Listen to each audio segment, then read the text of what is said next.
17 points on the bench. Did he come into your starting lineup? The player I'm talking about is Declan Rice. And I know so many of us had him in our teams. Unfortunately, I didn't. But I want to help you. And in this video, I'm going to tell you the 3 key tips to make sure that this doesn't happen again for any of your players. I'll also look at the best triple up in the game from a team that's hunting for its first Premier League title.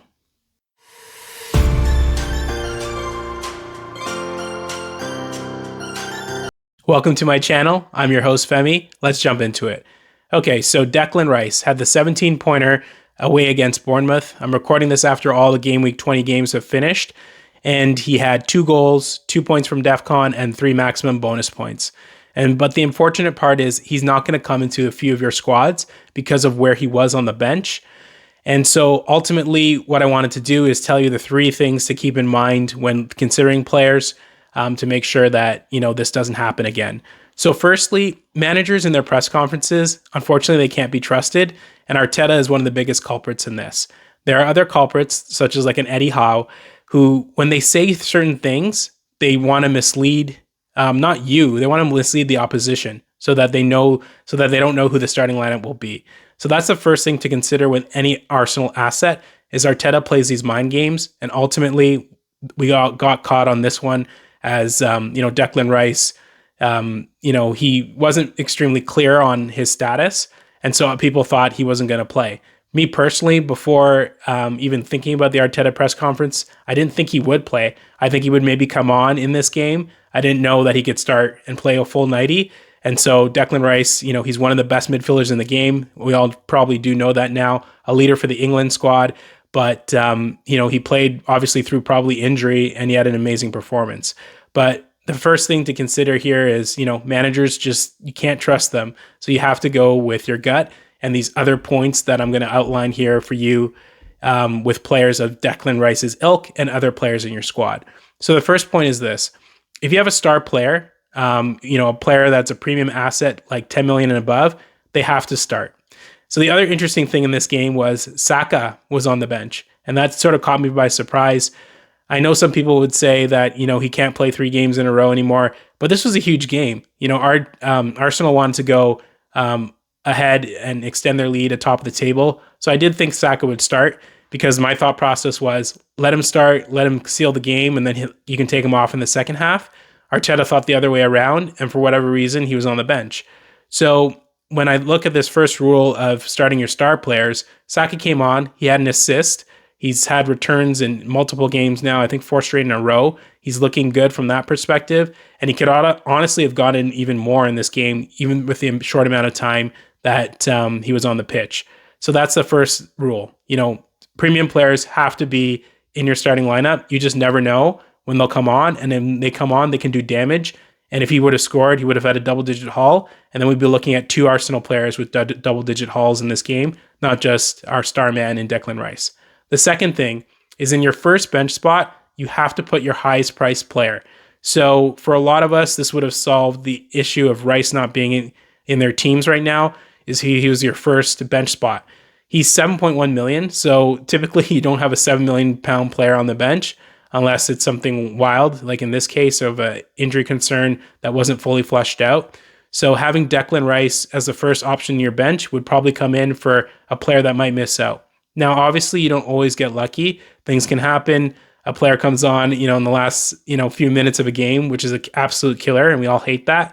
But this will save you from this view of you have Declan Rice on the bench, but he's blocked by like a defender that either lost a clean sheet or has, who scored a lot fewer points than Declan Rice.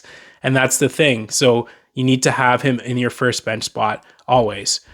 And then, the other thing too is I did do a video, my last video, in terms of like how to use the bench boost. You want a midfielder, ideally, higher in this ranking because sometimes a defender, unless they score, and it happens. I had Collins who scored and had an assist, and he was first bench, and he won't come in. But unfortunately, in that video, I talked about how so many times when the clean sheet is wiped from the defender, it really does hurt. And it really, you'll get a 1 or 2 pointer coming in instead of, in this case, getting a 17 pointer from Declan Rice coming in. So those are some of the key tips that should ultimately cover everything from the bench perspective. We need to always make sure you set this up. It's the other extra part of thinking, and you can have a really strong game week ruined by not having the right bench order. So let's make sure that never happens again. And we all get it wrong from time to time. So onward to the next game week. And so let's take a look at how my team did in our Game Week 20 team review. So how do we do in Game Week 20? We finished on 42 points.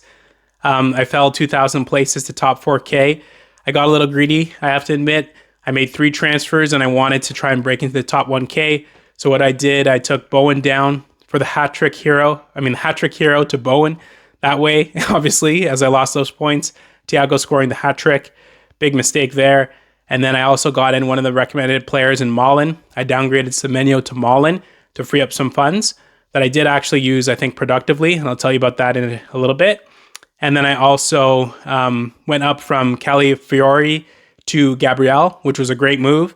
And if you look at Gabriel in the last 2 game weeks, 25 points, you're going to be hard-pressed to find a transfer to get you over 12 points in a game week in each of the last 2. So he's a must pick. He's an essential player, and you have to get him in. And then ultimately, when I look at the funds that I freed up with the Malen move, I use them to upgrade Szoboszlai to Rice. Szoboszlai is one I think we should consider getting out of our squads. He's not getting any attacking returns. He's not doing much at all right now. And ultimately, you need returns in this game and points. So Rice has been providing those. And now with goals, he's super attractive. And so that's how the transfers lined up. And let's look at the team briefly. Henderson, we had a 2-pointer. My goalies, I need a little bit of improvement there. I'm not sure who to look at right now, but we'll keep making, views there as, Roofs is a good option. He's coming up to 5 million, so that could be a direct swap. And then in my back line, I have Chalobah, who I'm quite happy got the DEFCONs in this game against City.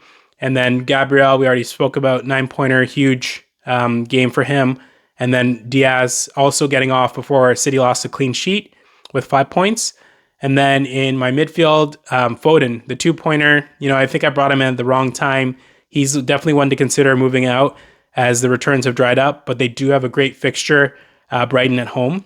And then Malen, the punt, 1-pointer, only came on late. And then Rodgers with the assist to Watkins, and he's looking in great form. Rodgers is really performing, despite what the data says. And then Saka just ticking along again with an assist. Up front, we had Bowen. The only thing he did was get me DEFCON, which is rare for a forward. I think there's only one other forward who've done it before. Bowen has done it as well this season, so that's good. And then, we had DCL, who, maybe the Magic's run out, 2-pointer. And then he hit the post in that game, so who knows, right? He's around the goal for sure.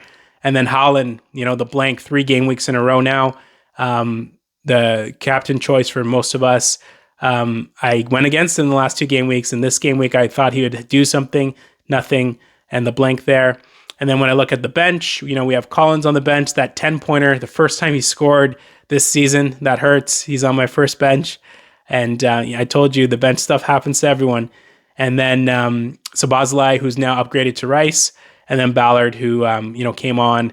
Looks like he's back from injury there. And then Dubravka with the 1-pointer as well. So with that said, I did tease it in the intro. Let's get to some of the 3 best assets from Arsenal to consider in this next segment. Okay, so the disclaimer with the best 3 Arsenal players to have, David Raya is not in this list. Raya is too pricey at over 6 million for a goalkeeper in the game. He's not going to get you any other points. He's just going to get the 6 pointers for the clean sheet. And he's not really getting much save points because Arsenal dominates possession. So you need to move on from him. So Raya will not be included in any of these squads.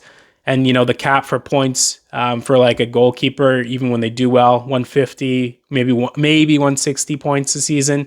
So typically, you can get better points from your defenders, midfielders, and forwards from that perspective, especially when they play in teams like Arsenal, which are near the top of the league and one of the best attacks, second in the league in goals behind City, only 4 goals behind City, and then they are the best defense. So let's move on and take a look at these charts and look at, how I think the best 3 Arsenal options are. So the first chart, let's get right into it. It's a move that I made. I got in Rice for Szoboszlai to give me Gabriel, Saka, and Rice.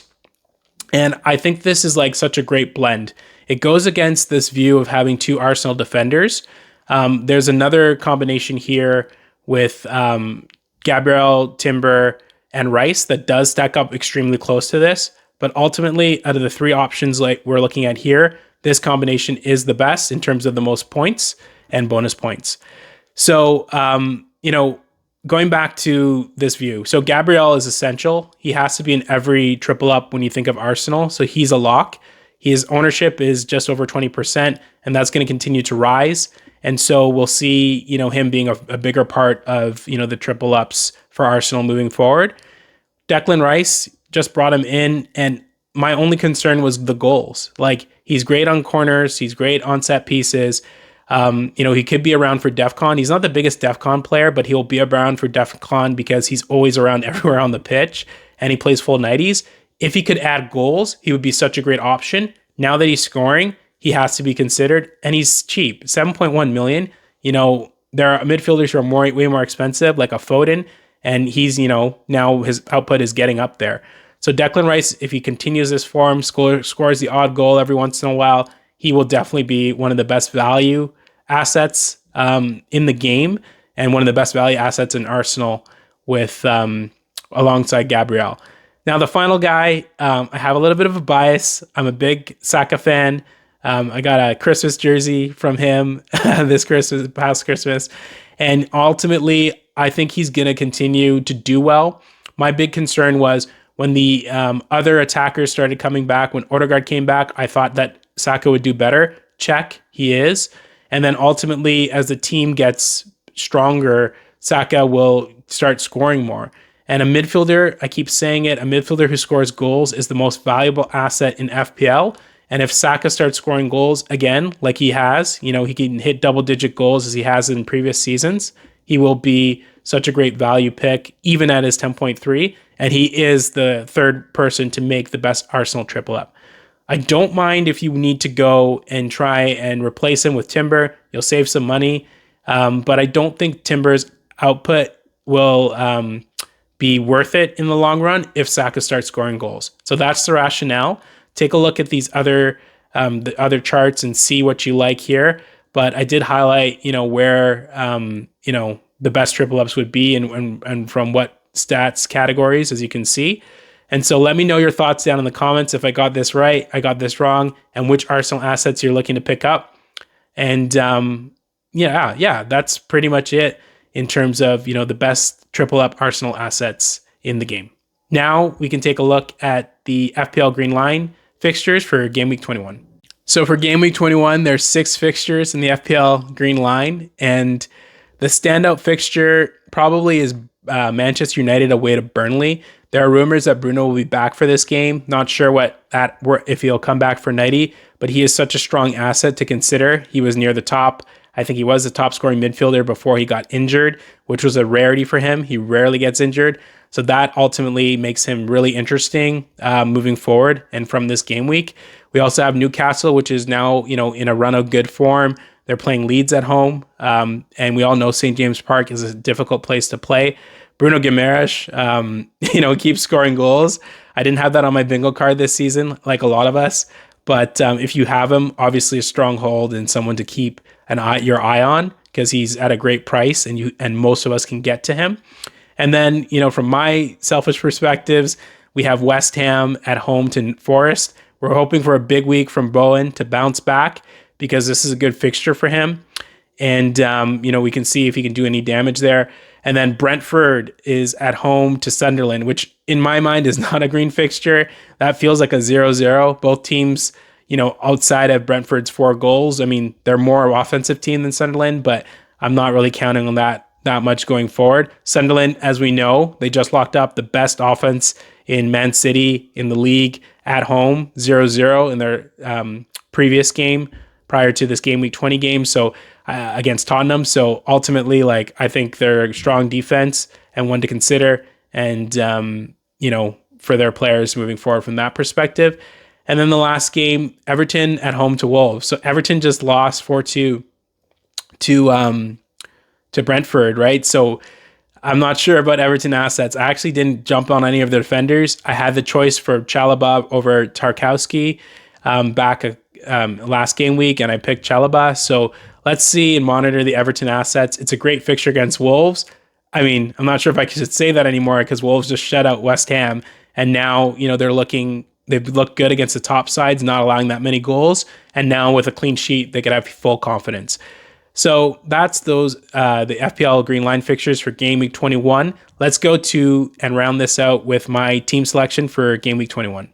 All right, so my Game Week 21 team selection, I'm not sure who I'm going to go with goalie-wise. I got Dubravka at home or Henderson at home to Aston Villa. Dubravka at home to Man U or Henderson at home to Aston Villa. Maybe flip a coin on that.